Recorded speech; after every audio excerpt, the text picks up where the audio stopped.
Okay बच्चों, अभी question number 2 देखते हैं। यहाँ पर दो फैक्टर ट्री दिए हुए हैं, मिसिंग नंबर्स को लिखना है। ठीक है, अब आप देखिए यहाँ पे कि 60 है, 60 को हमने लिखा 6 इंटू 10। मैंने कहा कि भाई 60 के फैक्टर है 6 इंटू 10।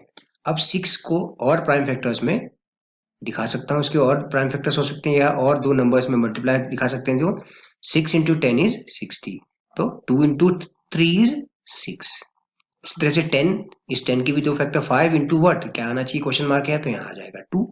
अच्छा, फैक्टर ट्री को अगर मैं दूसरे तरीके से लिखूं कि भाई मैंने लिखा 60 और मेरे दिमाग में आया 60 is equal to 30 into something, तो यहाँ पे आ गया 2। इस 30 के दो फैक्टर करे हमने 10 इंटू 3। अब इस 10 के दो फैक्टर और हो सकते हैं 5 इंटू 2। तो आप देख रहे हैं प्राइम फैक्टर्स लास्ट में सब चारों क्या आ गए, प्राइम नंबर्स आ गए। तो प्राइम फैक्टराइजेशन क्या है, 2 इंटू 2 इंटू हमने हमें इंक्रीजिंग ऑर्डर में लिखते हैं ना हम प्राइम फैक्टर्स को, 2 into 2 into 2, sorry 2 into 2 into 3 into 5। तो इस तरीके से भी यही आया है ना। तो ये फैक्टर ट्री होता है। हमने जो है प्राइम फैक्टर्स कैसे किए हुए हैं, प्राइम फैक्टर्स हम लाइन खींच के भी करते हैं ना। प्राइम फैक्टर्स हम ऐसे भी तो करते हैं बच्चों। अभाज्य गुणनखंड हम ऐसे भी तो करते थे कि हमने ऐसे लिखा और फिर हमने देखा विभाज्यता के नियम से ये 2 से जाएगा तो ये 30 आ गया। फिर इसके बाद जो है फिर ये 2 से विभाज्य होगा, है ना। 2 से विभाज्य 2 गुना 15। फिर अब ये 15 है तो इनकी संख्याओं का योग 6 है, 3 का गुणज है तो ये 3 से विभाज्य है, 3 पंजे 15। फिर हमने लिखा 5 एका 5। ठीक है, ऐसे तो करते थे।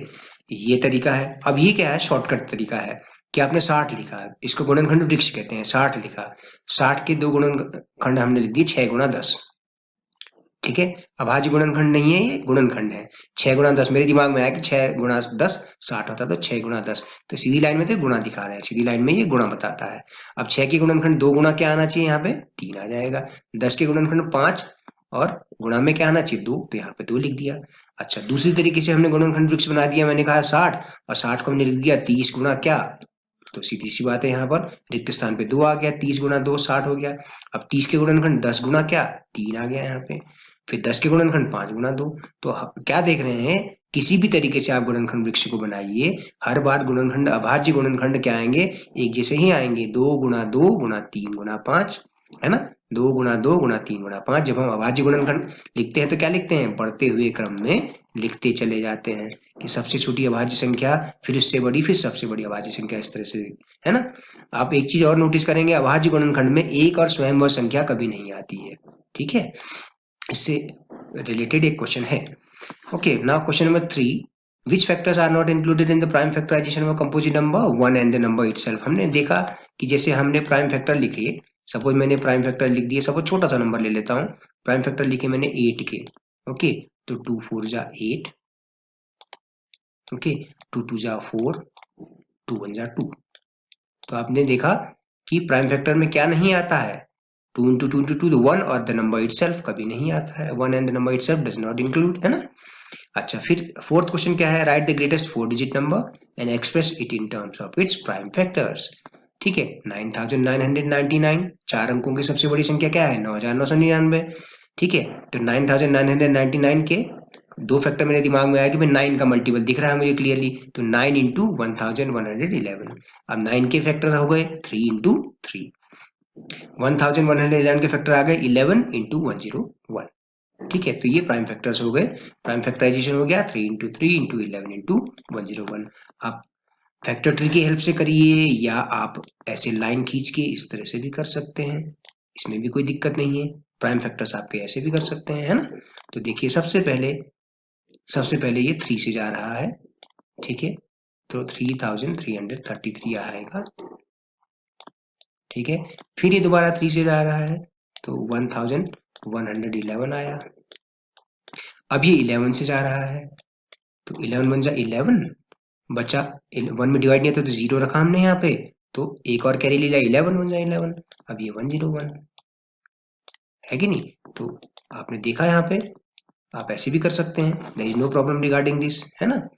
तो प्रश्न संख्या 3, एक अभाज्य संख्या के अभाज्य गुणनखंड में किन गुणनखंडों को सम्मिलित नहीं किया जाता है, एक तथा स्वयं, एक तथा स्वयं।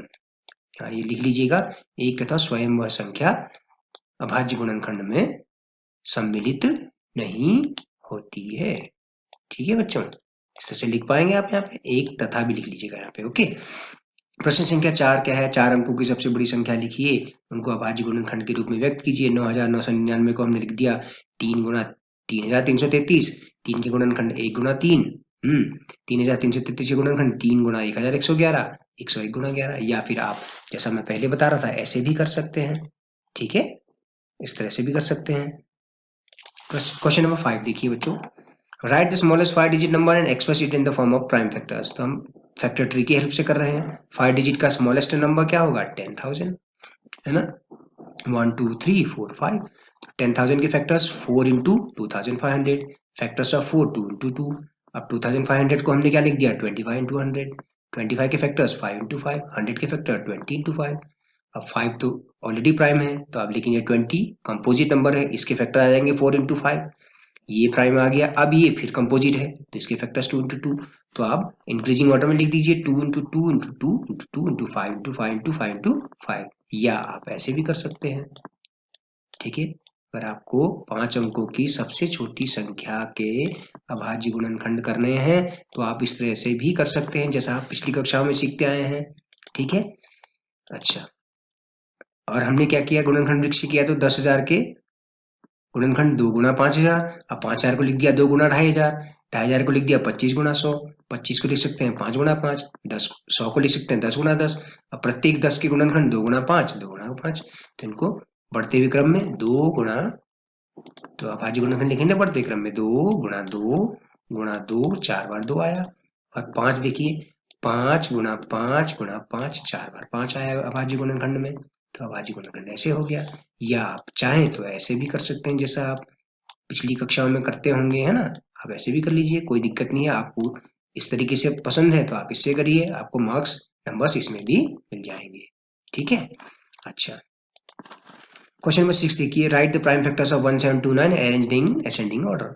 तो फर्स्ट प्राइम नंबर हम जब हम करते हैं, जब हम गुणनखंड करते हैं 1729 के गुणनखंड करके उनको आरोही क्रम में लिखिए बोला। तो जब हम करते हैं तो हम पहला नंबर देखें, पहला प्राइम नंबर 2 है तो 2 से तो डिविजन नहीं है। फिर देखिए इनके सम, इसके डिजिट्स का सम 19 आया तो वो भी 3 से डिविजन नहीं है। तो 5 देखिए एंड में 0 या 5 है ही नहीं, तो नेक्स्ट प्राइम नंबर आया 7, तो 7 2 जा 14, बचा कितना? 3, 32 हुआ, 7 4 जा 28, बचा फिर यहाँ से 4, 4 और 9 49, तो 7 7 जा 49। नेक्स्ट प्राइम नंबर 11 है, तो देखिए ऑड नंबर्स के प्लेसेस 7 प्लस 2 9, और इवन नंबर का प्लेस का डिजिट 9 माइनस 4 5, तो 11 का है नहीं मल्टीपल, तो नेक्स्ट प्राइम नंबर 13 है। तो 13 बन जा 13, बचा 11, 117 हुआ, तो 13 9 जा 117, फिर नेक्स्ट प्राइम नंबर 19 आया। ठीक है, तो प्राइम फैक्टराइजेशन क्या हो गए? इंक्रीजिंग ऑर्डर में 3 इंटू 13 इंटू 19। क्या देख रहे हैं? Relation, if any relation between two consecutive integers you tell them, तो the difference between two consecutive prime factors is 6, इन दोनों का डिफरेंस 6, इन दोनों का डिफरेंस 6 है ना, ये हमने जाना। क्वेश्चन नंबर 7 क्या बोलता है कि प्रूव करिए कि कोई 3 कंसेक्यूटिव नंबर्स को मल्टीप्लाई करने पर वो हमेशा 6 से डिविजल होता है। तो देखिए मैंने 3 कंसेक्यूटिव मल्टीपल लिए, नंबर्स लिए 2 3 4, इन दोनों को तीनों को मल्टीप्लाई किया, मिला 24, डिविजल बाय 6। 5 6 7, इनको मल्टीप्लाई करके 210, विच इज डिविजल बाय 6, है कि नहीं? तो बहुत ही आसान है इसको प्रूव करना। ठीक है, अभाज्य गुणनखंड से करिए या आप इस तरीके से भी कर सकते हैं। 1729 के सभी अभाज्य गुणनखंड ज्ञात करिए, आरोही क्रम में आया 7 गुणा 13 गुणा 9। ठीक है, आप चाहें तो जैसा पिछला है इस तरह से भी कर सकते हैं बच्चों। ठीक है, तो दो क्रमागत गुणनखंडों के बीच में 6 6 का अंतर आ रहा है, देखिए 6 6 का अंतर आ रहा है। ओके, अच्छा, क्वेश्चन नंबर 7 जो है, 3 क्रमागत संख्याओं का गुणनफल हमेशा 6 से विभाज्य होता है। तो आप देख लीजिए 2 3 4 को लिया, इनका गुणा किया 24, 6 से विभाज्य। 4 गुणा 5 गुणा 6 120, वो भी 6 से विभाज्य। 3 क्रमागत संख्याओं में यह जरूरी होगा कि कम से कम एक सम अंक होगा, इस वजह से जो है, और कोई एक अंक 3 अंक का गुणज होगा, तो इसीलिए 6 से विभाज्य होना ही होना है 3 क्रमागत संख्याओं का गुणनफल। ठीक है, प्रश्न संख्या 8 देखिए, दो क्रमागत विषम संख्याओं, क्रमागत विषम संख्याएं है ना, दो क्रमागत विषम संख्याओं का योग 4 से विभाज्य होता है। कुछ उदाहरण देकर इस कथन को सत्यापित कीजिए। ठीक है। 9 और 11, 9 और 11 को जोड़िए, 9 और 11 को जोड़ने पे क्या आया 20, है ना, 4 से विभाज्य है। 11 और 13 दो क्रमागत विषम संख्याएं ली मैंने, 11 और 13 24, 24 भी 4 से विभाज्य है। ठीक है, और कुछ लेना चाहे 15 और 17 ले लीजिए, 15 और 17 कितना आया 32, 32 भी 4 से विभाज्य है, देखिए, है ना। तो दो क्रमागत विषम संख्याओं का योग हमेशा 4 से विभाज्य होता है। Okay students, what is the question as discussed in Hindi medium कि the sum of two consecutive odd numbers is always divisible by 4, prove it by some examples. हमने लिया 5 और 3, टू कंसेक्यूटिव इंटीजर्स हैं, है ना, ऐसे लिखे, बल्कि 3 + 5 ऐसे लिखिए, है ना। 3 + 5 इनको ऐड किया तो आया 8 डिविजिबल बाय 4, 7 + 9 16 आया, वो भी डिविजिबल बाय 4, 15 13 + 15 28 आया, वो भी डिविजिबल बाय 4, ठीक है ना। अच्छा, in which of the following expression prime factorization has been done, किसमें प्राइम फैक्टराइजेशन हुआ है। देखिए ये तो कंपोजिट है, ये तो प्राइम फैक्टर नहीं है, तो 4 इज कंपोजिट है, so prime factorization is not done in this question. अच्छा 56 7 × 2 × 2 × 2, तो all the factors are prime, सारे प्राइम नंबर्स हैं, तो this is done in prime factorization. 70 का 2 × 5 × 7, ये भी प्राइम फैक्टर्स बने हुए हैं, ये तो prime, all factors are prime, so hence prime factorization has been done in this also. 2 × 3 × 9, तो 9 तो भैया कंपोजिट नंबर है, ये तो और हो सकता था ना, 3 × 3 हो सकता था, ये है कि नहीं, तो ये भी प्राइम फैक्टराइजेशन नहीं है, तो last one is not done prime factorization, hence prime factorization is not done, why, because one of the factor is still composite.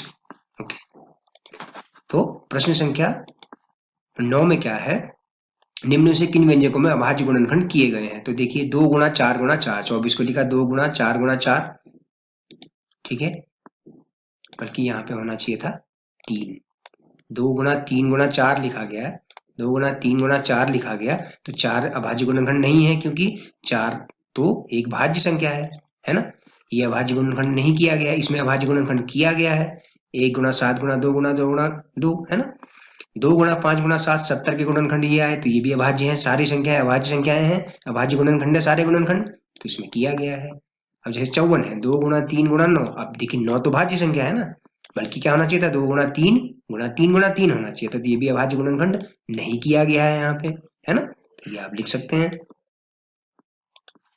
Question number 10, determine if 25110 is divisible bye 45, है ना, 5 and 9 are coprime numbers, तो को prime numbers के product से divide है कि नहीं देख ले, तो आप क्या करिए 5 45, 5 × 9 हो गया, 1 5 फैक्टर्स ऑफ 5, 1 3 9 फैक्टर्स ऑफ 9, तो इसलिए क्या है दोनों में जो है only one is the prime factor, common, only one common factor is there, that is 1, तो 5 and 9 आर को प्राइम।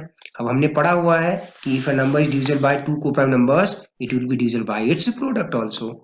अब देखिए लास्ट डिजिट इसका 0 है, तो ऑब्वियस सी बात है 5 से डिविजिबल है ना। अब डिविजिबिलिटी बाय 9 चेक कर लीजिए, सम ऑफ डिजिट्स निकालिए, 9 आया, तो डिविजिबल बाय 9 है सम ऑफ डिजिट्स, तो 25110 डिविजिबल बाय 9, तो since the number is divisible by both 5 and 9 and 5 and 9 are coprime, 5 and 9 are coprime, 5 and 9 क्या है को प्राइम है, ठीक है। तो हमने पढ़ा है एक प्रॉपर्टी स्टार्टिंग में ही कि if a number is divisible by two coprime numbers it is divisible by its product also, तो 25110 इज डिविजिबल बाय 5, है कि नहीं।